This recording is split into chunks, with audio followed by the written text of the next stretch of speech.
काहे करी तारा से हम इतना प्यार करने आ तू हमरा के इतना धोखा दे देबू हमरा पता ना रहे। इतना नीमन नीमन यार और दोस्त छोड़ देनी तारा चक्कर में। इनका छोड़ के हम नानी घर चल गए तारा चक्कर में, लेकिन तू हमरा के छोड़ के दूसरा के भीरी चल गइलू। हाई साउंड वाला भैया के भीरी चल गइलू। देखलू कि बेस में बजावत रे तो तू उनका लगे चल गइलू बेस में बजावत। लेकिन सुनो ये ठीक ना कइलू। सुनो ठीक ना कइलू तो ठीक जा जा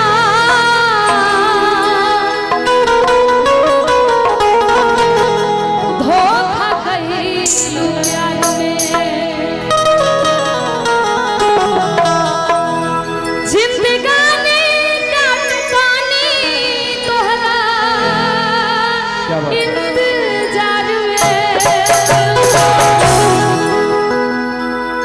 जिंदगानी काटतानी तोहरा इंतजार में। जा जा धोखा कइलू प्यार में। और जा जा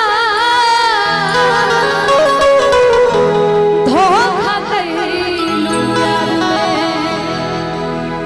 जिंदगानी काटतानी तोहरा इंतजार में। जिंदगानी काटतनी तोहरा इंतजार। जा जा धोखा कइलू प्यार में।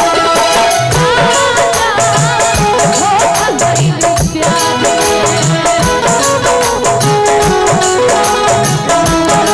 जिंदगानी काटतानी तोहरा इंतजार में। जिंदगानी काटतानी तोहरा इंतजार में। जा जा धोखा कइलू प्यार में। धोखा कइलू प्यार में।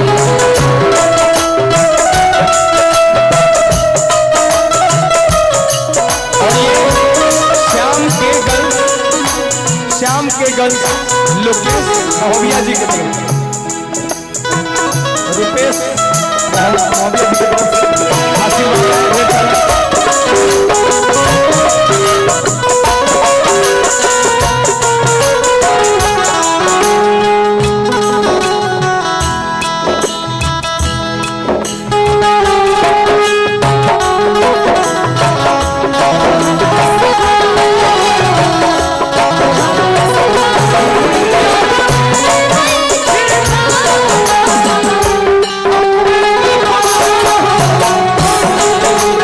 जा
काम कैले बस सब लोग जानता